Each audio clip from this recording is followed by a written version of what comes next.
വെള്ളി നക്ഷത്രങ്ങളുടെ ഒരു ഫ്രഷ് എപ്പിസോഡിലേക്ക് എല്ലാ പ്രിയ പ്രേക്ഷകർക്കും സ്വാഗതം. മലയാള സിനിമ ഒപ്പം പരസ്യങ്ങളും മാറ്റത്തിൻ്റെ വഴിയിലൂടെയാണ് ഇന്ന് പോയിക്കൊണ്ടിരിക്കുന്നത്. നമ്മൾ മാറ്റം കാണുന്നത് താരങ്ങളിലുണ്ട്, സാങ്കേതിക പ്രവർത്തകരിലുണ്ട്, ടെക്നോളജിയിലുണ്ട്, എല്ലാത്തിലുമുണ്ട്, എല്ലാ മേഖലയിലും.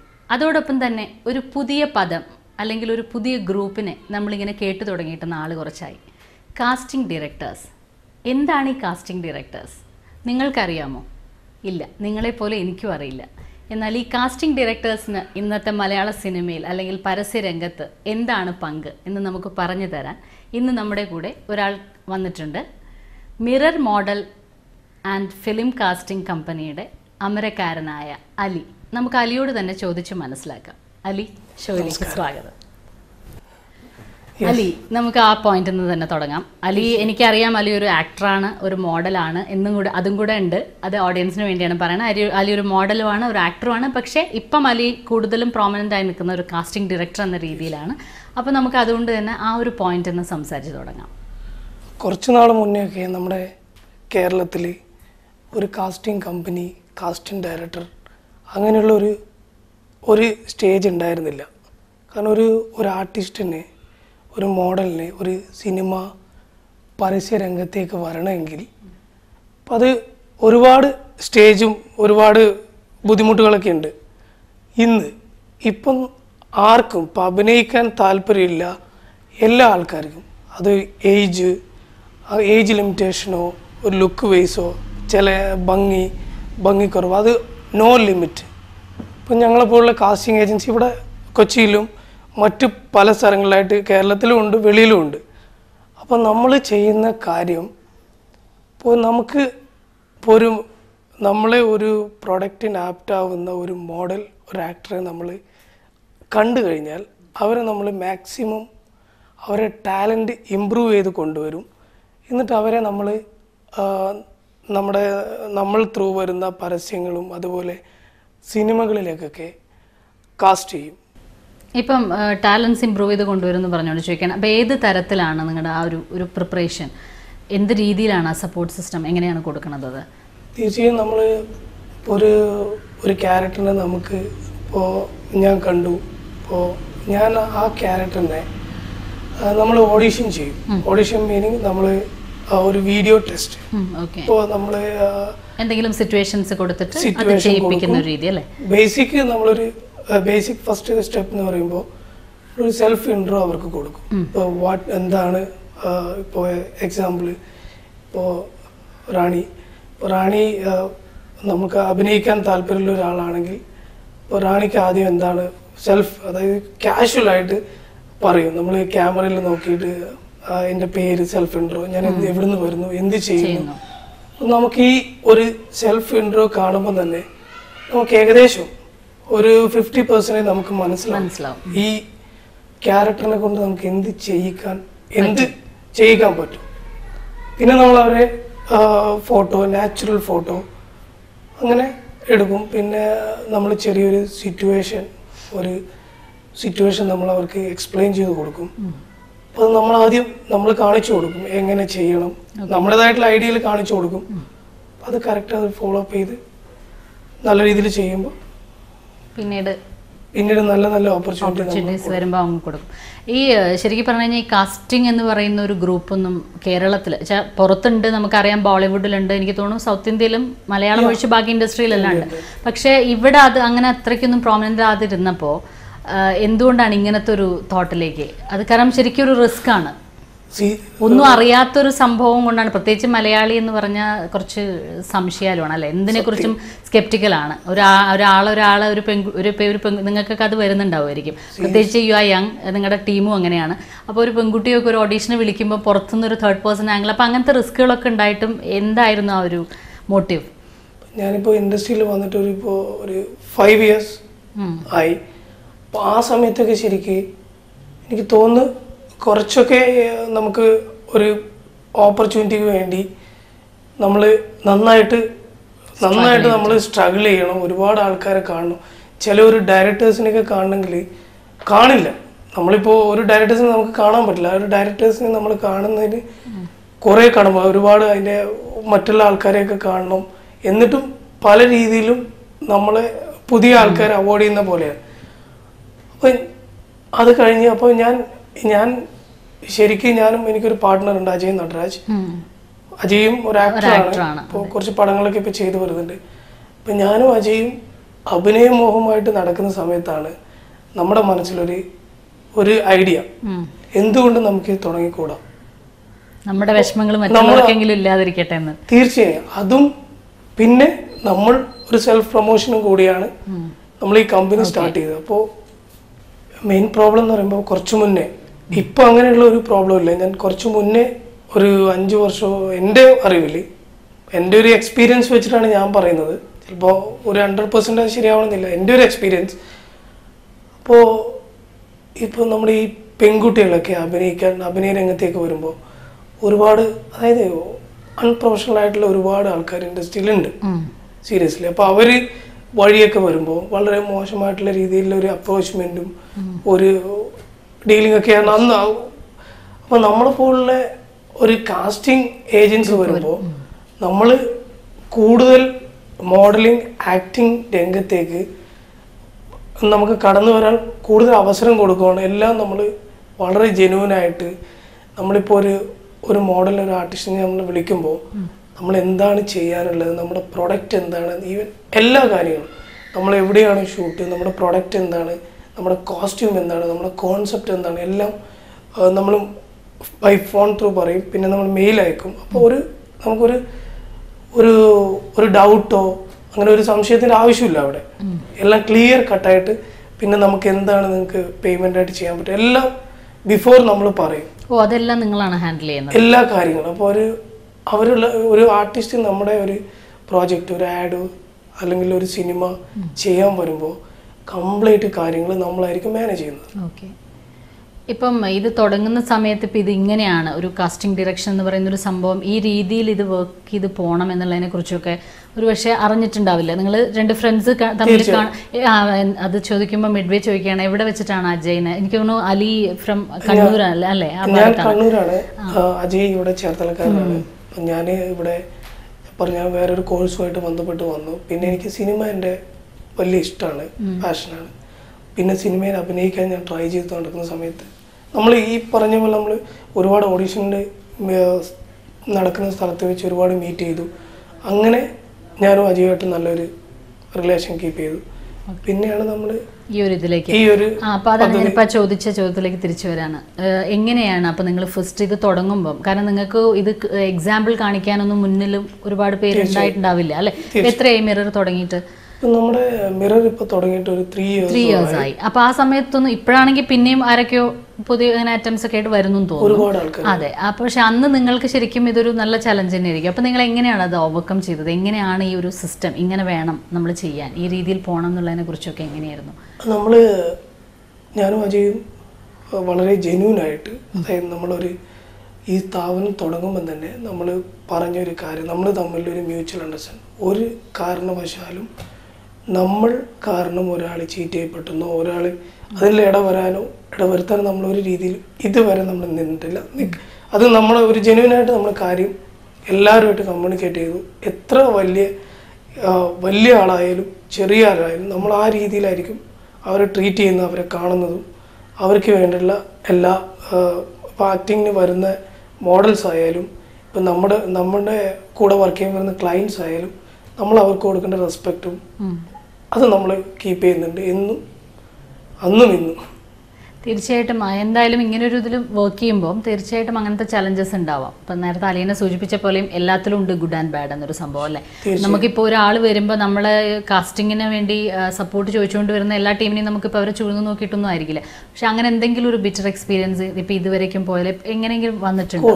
ഒരുപാട് അങ്ങനെ എന്തിനാണെന്നറിയോ സ്പെസിഫിക്കലി ചോദിച്ച് പറയിക്കുന്നതെന്ന് വെച്ചാൽ ഈ പുറത്തിരുന്ന് കാണുന്ന ആൾക്കാർക്ക് ഇത് ശരിക്കും ഒരു ഐ ഓപ്പണർ ആയിരിക്കും.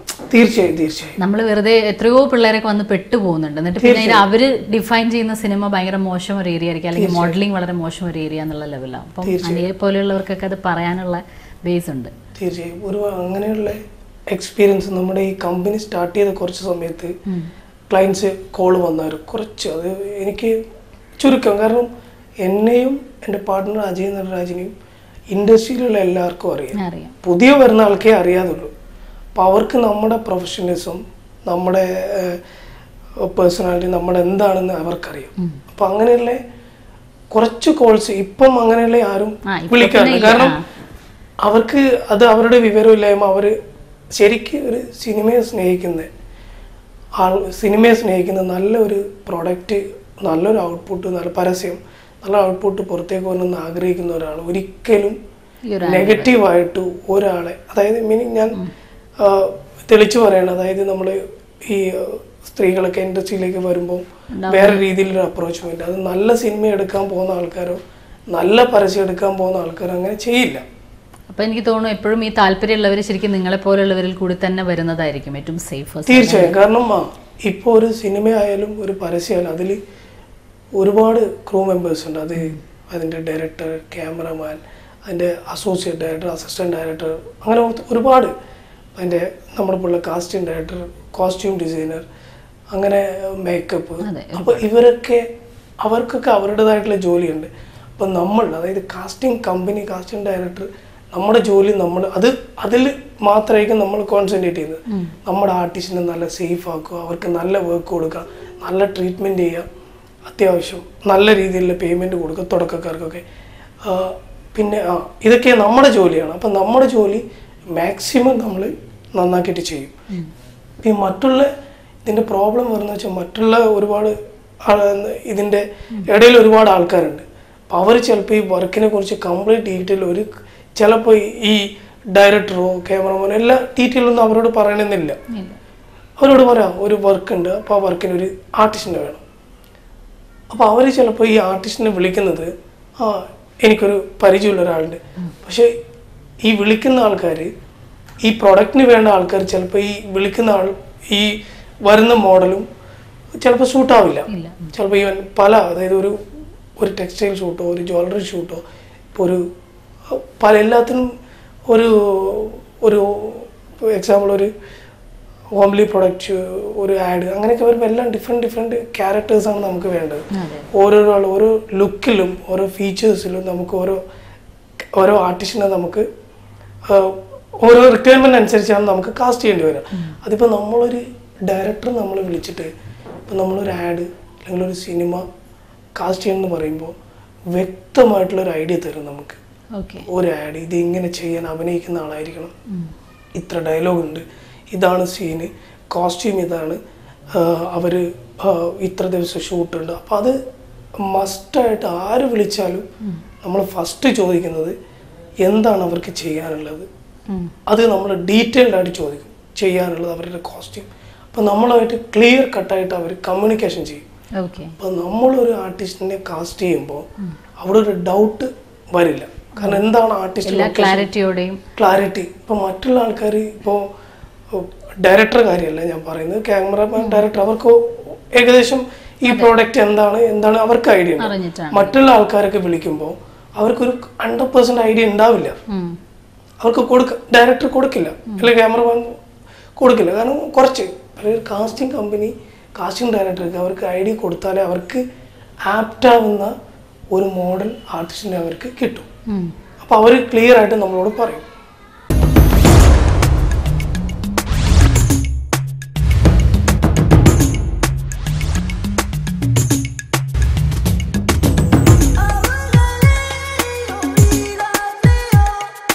അപ്പോൾ ഈ പുതിയ ആൾക്കാർ എങ്ങനെയാണ് നിങ്ങളിലേക്ക് എത്തുന്നത്? നിങ്ങൾ ഏത് രീതിയിലാണത്? നമ്മുടെ നല്ലൊരു മൗത്ത് പബ്ലിസിറ്റി ഉണ്ട് ഇൻഡസ്ട്രിയിൽ, എല്ലാവരും ഇപ്പോൾ റെക്കമെൻഡ് ചെയ്യുന്നുണ്ട്. നമ്മുടെ മിററിലേക്ക്, നമ്മുടെ ഡാറ്റാ ബാങ്കിലേക്ക് ഫോട്ടോ അയക്കാനും, പിന്നെ നമ്മുടെ ഫേസ്ബുക്ക്, അങ്ങനെയുള്ള സോഷ്യൽ മീഡിയ ആയിട്ട് നല്ല കണക്ഷൻ ഉണ്ട്. പിന്നെ നമ്മൾ ആരെ കണ്ടാലും നമുക്കിപ്പോൾ എല്ലാവർക്കും അവരുടേതായിട്ടുള്ള ഒരു ഫീച്ചേഴ്സ് ഉണ്ട്. എല്ലാവരും ഓരോ ക്യാരക്ടറാണ്. എൻ്റെ കണ്ണിൽ എല്ലാവർക്കും ഇൻഡസ്ട്രിയിൽ എല്ലാവർക്കും അഭിനയിക്കാനുള്ള അവസരമുണ്ട്, എല്ലാവരുടെ ഫേസിനും വാല്യൂ ഉണ്ട്. അപ്പം ഞാൻ ആരെ കണ്ടാലും ഞാൻ ചോദിക്കും, നിങ്ങൾക്ക് അഭിനയിക്കാൻ താല്പര്യമുണ്ടോ? ഒരുപാട് ഞാനിപ്പോൾ ഷോപ്പിങ്ങിന് പോകുമ്പോൾ പല സ്ഥലത്ത് വെച്ച് ഞാൻ കണ്ട ഒത്തിരി ആൾക്കാരെ ഞാൻ വർക്ക് കൊടുക്കുന്നുണ്ട്. അവർ കാരണം അവർ സിനിമ സ്വപ്നം കണ്ട് നടക്കുന്ന ആളായിരിക്കും. ചില ആൾക്കാർ ഇപ്പം നമ്മൾ പോയിട്ട് നമ്മളെ കാർഡ് കൊടുത്ത് നിങ്ങൾക്ക് അഭിനയിക്കാൻ താല്പര്യമുണ്ടെന്ന് ചോദിക്കുമ്പോൾ ഭയങ്കര എക്സൈറ്റഡ് ആയിരിക്കും. പക്ഷെ നമ്മളവരെ ഞാൻ പറഞ്ഞില്ല, നേരത്തെ പറഞ്ഞില്ല, ആദ്യം അവരെ വിളിച്ച് അവരുടെ കുറച്ച് ഫോട്ടോയും വീഡിയോ ഒക്കെ എടുത്ത് അവർക്കൊണ്ട് എന്ത് ചെയ്യിക്കാൻ പറ്റും എന്ന് ഞാൻ സെക്കൻഡറി ആണ്. ഫസ്റ്റ് അവരെ ഫേസ് വാല്യൂ അത് അങ്ങനെയൊക്കെ ചെയ്യും. പിന്നെ ഇപ്പം ഒരുപാട് നല്ല നല്ല മൂവീസിന്റെ ഭാഗമായിട്ടല്ലേ തട്ടത്തിൻ മറയത്ത്, മദ്രാസ് കഫേ ഒക്കെ അങ്ങനെ ഏതൊക്കെയാ മൂവീസ് ഒന്ന് ഓഡിയൻസിന് വേണ്ടി? ഇപ്പൊ റീസെന്റ് ചെയ്ത ബൈസൈക്കിൾ തീവ്സ് എന്ന് പറഞ്ഞൊരു പടമാണ്.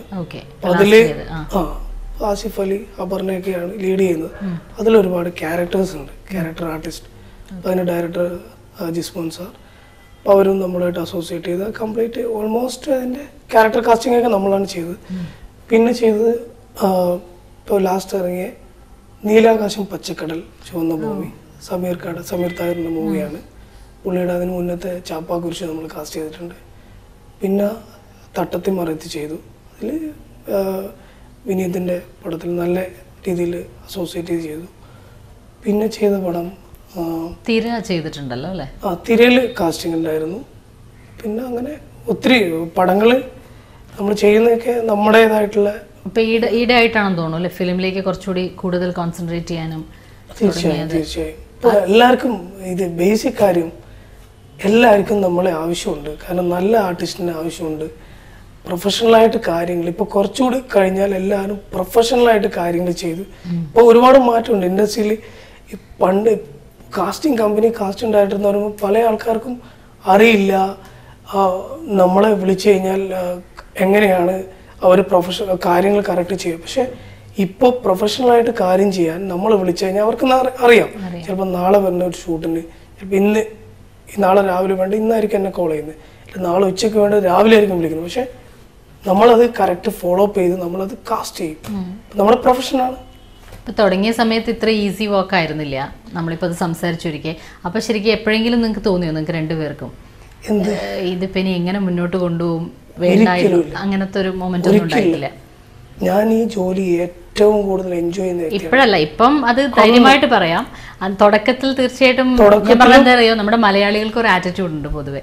മലയാളിക്ക് ഒരു സാധനം മലയാളിയിലേക്ക് എത്തിക്കാൻ നമുക്ക് ഇത്തിരി പാടാണ്. കിട്ടിക്കഴിഞ്ഞാൽ പിന്നെ അവൻ പണ്ടേ ഞാനത് വിചാരിച്ചെന്നുള്ള ആംഗിളിൽ പിന്നെ അതിനിങ്ങനെ എടുത്തുകൊണ്ട് ഞാനും അജയും വളരെ യങ് ആയിട്ടുള്ള രണ്ടാൾക്കാരാണ്. നമ്മൾ ഇൻഡസ്ട്രിയിൽ ഇങ്ങനെ എടുത്തു പറയണ്ട, പിന്നെ ആൾക്കാർക്ക് ഇയാൾ എന്തിനാ അത് എടുത്തു പറഞ്ഞു. അല്ല, ഞാൻ വേറെ തെറ്റിദ്ധരിക്കാൻ ഞാൻ പറയുന്നത് കുറച്ച് പ്രായം ഉണ്ടായിട്ട് ഇത് മറയ്ക്കാൻ വേണ്ടി ഞങ്ങൾ വളരെ യങ് ആയിട്ടുള്ള ആൾക്കാരെന്ന് പറഞ്ഞു പോട്ടെ പറഞ്ഞു.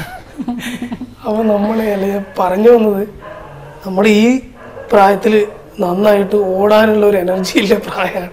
അതാണ് ഞാൻ ഉദ്ദേശിച്ചത്. അപ്പം ഫൈറ്റ് ചെയ്യാ എന്നുള്ള ഒരു സംഭവം നമ്മൾ ശരിക്ക്, അതായത് നമ്മൾ ഫൈറ്റ് ചെയ്ത് കുറേയൊക്കെ നമ്മൾ നല്ല രീതിയിൽ ഫൈറ്റ് ചെയ്ത്, കാരണം ആൾക്കാരുടെ ഇടയിൽ എത്തിപ്പെടാനും പിന്നെ ചില ആൾക്കാരുമായിട്ട്, കാരണം എല്ലാവരും നമുക്കെല്ലാവരും, അതായത് ഞാൻ പറഞ്ഞില്ലേ ഒരുപാട് പഴയ ചിന്താഗതിയിലുള്ള ആൾക്കാർ ഇൻഡസ്ട്രിയിൽ, അവരിൽ നിന്ന് നമുക്ക് 100% സാറ്റിസ്ഫൈഡ് ആക്കാൻ ആ സമയത്തൊന്നും പറ്റിയെന്ന് വരുന്നില്ല. അല്ല, ഇൻഡസ്ട്രി മാത്രമല്ല അല്ലേ, ഇപ്പം ഇൻഡസ്ട്രി വിട്ടാലും ഇപ്പം നിങ്ങളൊരു ഓഫീസ് സെറ്റപ്പ് ചെയ്യുന്നു, നിങ്ങൾക്ക് ഇപ്പോൾ ഈ ഗ്രൂമിങ് നടത്തുന്നതൊക്കെ നിങ്ങൾ എന്തായാലും അതിൻ്റെതായ ഒരു പ്രൈവസി വേണം അല്ലേ? ഒരു ഫ്ലോറിന്റെ തന്നെ സ്വഭാവമുള്ള ഒരു സ്ഥലത്തായിരിക്കും. അപ്പം നമുക്ക് പുറത്ത് നമ്മുടെ നൈബേഴ്സ് ഉണ്ടാവും. ഇപ്പോൾ ഒരു ഓഫീസ് ആണെങ്കിലും എന്താണെങ്കിലും നിങ്ങളുടെ സറൗണ്ടിങ്സ് ഉണ്ടാവും. അവരൊക്കെ എല്ലാം നിങ്ങൾ തന്നെ ഹാൻഡിൽ ചെയ്യണം. ആ ആംഗിളിലൊക്കെ എന്തെങ്കിലും അത് യങ് എന്നുള്ള സാധനം ഇപ്പം എഗൈൻ നേരത്തെ പറഞ്ഞ ഒരു തമാശയാണെങ്കിലും ഇപ്പോൾ ശരിക്കും അത് പറഞ്ഞാൽ നിങ്ങളെപ്പോലെ രണ്ട് ചെറുപ്പക്കാരിങ്ങനെ ഇതൊന്നും പറഞ്ഞിട്ട് മലയാളിക്ക് അറിയാത്തൊരു കാര്യത്തിലേക്കാണ് ഇറങ്ങുന്നത്. തീർച്ചയായും അത് ഞാൻ നേരത്തെ പറഞ്ഞ നമ്മൾ ഇപ്പം എല്ലാവർക്കും ഇപ്പം നമ്മുടെ കൂടെ വർക്ക് ചെയ്യുന്നതും ഇൻഡസ്ട്രിയിലെ ആൾക്കാർക്കൊക്കെ നമ്മളെ നന്നായിട്ട് അറിയാം. ഇപ്പോൾ ഒരുപാട് പെൺകുട്ടികളായാലും അപ്പോൾ അവർ നമ്മുടെ കൂടെ വർക്ക് ചെയ്യുമ്പോൾ നമ്മളുടെ എക്സ്പീരിയൻസ് വെച്ച് അവർ കംഫർട്ടബിളായിട്ട് വർക്ക് ചെയ്ത് പോകുന്നു. അപ്പം ഇപ്പോൾ റാണി പറഞ്ഞത്, ഇപ്പം നമ്മുടെ ഇപ്പോൾ ഓഫീസ്, ഇപ്പോൾ നമ്മുടെ ഒരു പ്രൈവസി ഉള്ള നല്ല സ്ഥലത്താണ് നമ്മുടെ ഓഫീസ്. അപ്പോൾ ഓഫീസിൽ ഇപ്പോൾ ചുറ്റുപാടത്തെ ആൾക്കാർ പെട്ടെന്ന് ഇപ്പോൾ ഒരുപാട് പെൺകുട്ടികൾ വരുന്നു, ഓഡീഷന് വരുന്നു, മീറ്റിംഗ് ആൾക്കാർ വരുമ്പോൾ ആ ഒരു അർത്ഥത്തിലല്ലേ ഇപ്പൊ പറഞ്ഞു. അല്ല, ഞാൻ ചോദിക്കുകയാണ് അങ്ങനെ വല്ലതൊക്കെ ഫേസ് ചെയ്യേണ്ടി വന്നിട്ടുണ്ടോ? ഇപ്പൊ വേണ്ടി വരുന്നുണ്ടാവില്ലേ? ഇപ്പൊ മിറർ എന്ന് പറഞ്ഞാലെങ്കിലും മിനിമം അറിയാം, ആൾക്കാർക്ക് അറിയാം. ഇപ്പൊ നമ്മുടെ കമ്പനി തുടക്കത്തിൽ നമ്മളൊരു റെസിഡൻഷ്യൽ ഏരിയയിലാണ് നമ്മുടെ ഓഫീസ് ഉണ്ടായിരുന്നു. അപ്പോൾ അവിടെ ചുറ്റുമുള്ള ആൾക്കാരൊക്കെ ഇവിടെ എന്താണ് നടക്കുന്നത് എന്നുള്ള രീതിയിൽ ഒത്തിരി ആൾക്കാർ ഇങ്ങനെ ഭയങ്കരമായിട്ട് ആകാംക്ഷയോട് നോക്കുന്നു. നമ്മുടെ ജോലി നമ്മൾ ഭംഗിയായിട്ട് ചെയ്യുന്നു, ഓപ്പണായിട്ട് ചെയ്യുന്നു. അപ്പോൾ അവർക്ക് ഒരു ആദ്യം വന്നപ്പോൾ കുറച്ച് നാളും അങ്ങ് പരസ്പരം ഒരു ചർച്ച, ഇവരെന്താണ് ഇവിടെ 2 ചെറുപ്പക്കാർ പിന്നെ 2 ബോയ്സൊക്കെ കൂടി ഇവിടെ എന്താണ് ചെയ്യുന്നത്. അപ്പോൾ അവർ ഭയങ്കരമായിട്ട് ആകാംക്ഷയോട് നോക്കുമായിരുന്നു. പിന്നെ അവർക്ക് മനസ്സിലായി നമ്മളിപ്പോൾ എല്ലാവരുമായിട്ട് അവരുമായിട്ടും വളരെ നല്ല ഒരു രീതിയിലാണ് മുന്നോട്ട് പോകുന്നത്. അപ്പോൾ അവർക്കറിയാം നമ്മൾ ജോലി ചെയ്യാൻ വന്ന് നല്ല ചെറുപ്പം എന്താ പറയുക, അന്യനാട്ടിൽ നിന്ന് വന്ന് നല്ല രീതിയിൽ ജോലി ചെയ്യുന്നു. നമ്മൾ ബിസിനസ് കൂടെ നമ്മൾ ജീവിക്കാൻ വേണ്ടി നമ്മുടെ ജോലിയോട് നമ്മുടെ കമ്മിറ്റ്മെന്റ് നമുക്ക് വേണ്ടി സംസാരിക്കുമെന്നുള്ളത്. അലി, നമ്മുടെ ടൈം ഏകദേശം ക്ലോസ് ആയിക്കൊണ്ടിരിക്കുകയാണ്. പറയാൻ വിശേഷങ്ങൾ ബാക്കിയാണ്, അതെപ്പോഴും അങ്ങനെ ആയിരിക്കും. എനിവേസ്, അലി ഇങ്ങനെ കുറേ ആഡ്സ് ചെയ്തിട്ടുണ്ട്, എനിക്കറിയാം ചെയ്തിട്ടുണ്ട്, ഇപ്പോൾ ചെയ്തുകൊണ്ടിരിക്കുന്നത് ലീഡിങ് ബ്രാൻഡ്സിൻ്റെ തന്നെ, ജ്വല്ലറി ആയാലും ടെക്സ്റ്റൈൽസ് ആയാലും മറ്റ് കോസ്മെറ്റിക്സ് ആയാലും പ്രോഡക്ട്സ് എല്ലാ ഏരിയയിലും മിററിൻ്റെ ടച്ച് ഉണ്ട്. ഫിലിംസും ഒരുപാട് ഇപ്പോൾ നമ്മൾ സംസാരിച്ചതും അല്ലാത്തതുമായ ഇഷ്ടംപോലെ നല്ല മൂവീസ് ചെയ്തിട്ടുണ്ട്. പക്ഷേ ഈ മദ്രാസ് കഫേ പോലത്തെ ഒരു ബിഗ് സാധനത്തിലേക്ക് എങ്ങനെയാണത്? മലയാളത്തിൽ ഓക്കെ, ഇപ്പം മലയാളിക്ക് അറിയാം മിററിനെ, പക്ഷെ മദ്രാസ് കഫേ എങ്ങനെയാണ്? നമുക്കൊരു നല്ലൊരു പ്രൊമോഷൻ കിട്ടിയ പടമാണ് മദ്രാസ് കഫേ. മദ്രാസ് കഫേയിൽ മിറർ കാസ്റ്റ് ചെയ്ത് നമ്മളാണ് അതിൻ്റെ ഒരു 50% ആർട്ടിസ്റ്റ് കാസ്റ്റ് ചെയ്തത്, ക്യാരക്ടർ ആർട്ടിസ്റ്റ്. അത് നമ്മൾ അതിന് വേണ്ടിയിട്ട് ഈ തിയേറ്റർ ആർട്ടിസ്റ്റ്, നടന്മാരെ, അങ്ങനെ സ്റ്റേജ് പെർഫോമൻസ്, അങ്ങനെ ഒത്തിരി ആൾക്കാർ നമ്മുടെ ഓഫീസിൽ വെച്ച് ഓഡിഷൻ ചെയ്തിട്ടാണ് ആ പടത്തിലേക്ക് കാസ്റ്റ് ചെയ്യുന്നത്. പടത്തിൻ്റെ കോൾ ഇത് പല ലിങ്കുമായിട്ട് ബോംബെ നിന്നുള്ള കോളാണ്, പുറത്തുനിന്നുള്ള ഏജൻസി പുറത്ത്. അല്ല, അതും നിങ്ങളുടെ പ്രൊഫഷണലിസം തന്നെയാണ് കാണിക്കുന്നത്. തീർച്ചയായും ചുരുങ്ങിയ കാലത്തിന്റെ ഇടയിൽ അങ്ങനത്തെ ഒരു പടം അവരിവിടെ വന്ന് നിങ്ങളെ തന്നെ വിശ്വസിച്ച് തരണമെങ്കിൽ നിങ്ങൾ ഉണ്ടാക്കിയെടുത്തൊരു ഗുഡ് നെയിം അതിന് തീർച്ചയായിട്ടും. അപ്പോൾ അങ്ങനെയുള്ള ഒത്തിരി നല്ല പടങ്ങളും ഒരുപാട് ലീഡിങ്, കേരളത്തിൽ തന്നെ leading brands, advertising, jewellery, textile, അതുപോലെ മറ്റുള്ള പ്രോഡക്റ്റൊക്കെ നമ്മൾ ചെയ്തുകൊണ്ടിരിക്കുന്നുണ്ട്. അപ്പോൾ എനിക്ക് പേഴ്സണലായിട്ട് പറയാനുള്ളത്, നമ്മൾ അഭിനയിക്കാൻ താല്പര്യമുള്ള ആൾക്കാർ, അതായത് മോഡൽ, ആക്ട്രസ്, ഒരു കാരണം നമ്മുടെ ഇൻഡസ്ട്രിയിൽ ഒരു തെറ്റായ ഒരു ധാരണയുണ്ട് ഇപ്പോഴും. അത് നമ്മുടെ സാധാരണക്കാരുടെ ഇടയിൽ സിനിമയിലേക്ക് വരുമ്പോൾ കുറേ പ്രോബ്ലങ്ങളുണ്ട്. അതായത് പ്രത്യേകിച്ച് പെൺകുട്ടികൾക്ക് അവിടെ സിനിമയിലേക്ക് മോശമായിട്ടുള്ള രീതിയിലുള്ള കുറേ. പക്ഷേ ഒരു കാരണവശാലും ഇപ്പോഴത്തെ ഇൻഡസ്ട്രി നമ്മളൊരു നല്ല ഒരു നടനും നടികളെയാണ് ഇപ്പോൾ ആൾക്കാർക്ക് വേണ്ടത്. അത് ഒരു പ്രൊഡക്റ്റ്, അതായത് ഒരു സിനിമയിലേക്കോ ഒരു പരസ്യത്തിലേക്കോ അഭിനയിക്കാൻ നമ്മൾ ടാലൻ്റുള്ള, നല്ല കഴിവുള്ള, നല്ല ഭംഗിയില്ലാത്തതും, ഈവൻ ഞാൻ ലുക്ക് വൈസ് ആർക്കും ധൈര്യമായിട്ട് ഇന്ന് ഇൻഡസ്ട്രിയിലേക്ക് വരാം. നമുക്ക് വേണ്ടത് സെൽഫ് കോൺഫിഡൻറ്റ്. നമ്മൾ അഭിനയിക്കും, നമ്മൾ നന്നായിട്ട് നമ്മളായിട്ട് ഒന്നിനും വേറെ മോശമില്ലാത്ത രീതിയിൽ പോകാതിരുന്നാൽ നമ്മുടെ ഇൻഡസ്ട്രി വളരെ നല്ല രീതിയിലാണ് ഇപ്പം എന്നല്ല എന്നും പോയിക്കൊണ്ടിരിക്കുന്നത്. അതിപ്പോൾ എല്ലാ മേഖലയിലും നല്ലതുകൊണ്ട് മോശമുണ്ട്. അപ്പോൾ നമ്മൾ എങ്ങനെയാണോ ബിഹേവ് ചെയ്യുന്നത്, നമ്മൾ എങ്ങനെയാണോ നിൽക്കുന്നത്, അതിനെ ബേസ് ചെയ്തിട്ടായിരിക്കും. തീർച്ചയായിട്ടും. പിന്നെ ഇപ്പോൾ ഒരു ഈ പ്രൊഫഷണൽ ആംഗിളിൽ നിന്ന് വിട്ടിട്ട് പേഴ്സണൽ ലൈഫിലേക്ക് വന്നാൽ കാസ്റ്റിംഗ് ഡയറക്ടർ ലൈഫിലൊരു ടേൺ എടുക്കാൻ പോവാണ് അല്ലേ? കല്യാണമാണ് അലിക്ക്. തീർച്ചയായും. അതും എങ്ങനെയാണ് ഇങ്ങനെ വന്ന് ഇതുപോലെ എന്തെങ്കിലും ഈ കാസ്റ്റിംഗ് മിററിലേക്ക് കയറി വന്ന പെൺകുട്ടിയാണോ? അല്ല. അപ്പം ആ കുട്ടിയെ കുറിച്ച് പറയൂ. തീർച്ചയായും. എൻ്റെ കല്യാണം കഴിക്കാൻ പോകുന്ന കുട്ടിയുടെ പേര് റോഷ്നി സലീം എന്നാണ്. അപ്പോൾ അവളിവിടെ കളമശ്ശേരിയാണ് അവൾ വീട്. ഇപ്പം BSc നഴ്സിംഗ് ചെയ്തുകൊണ്ടിരിക്കുന്നു. അത് ലവ്.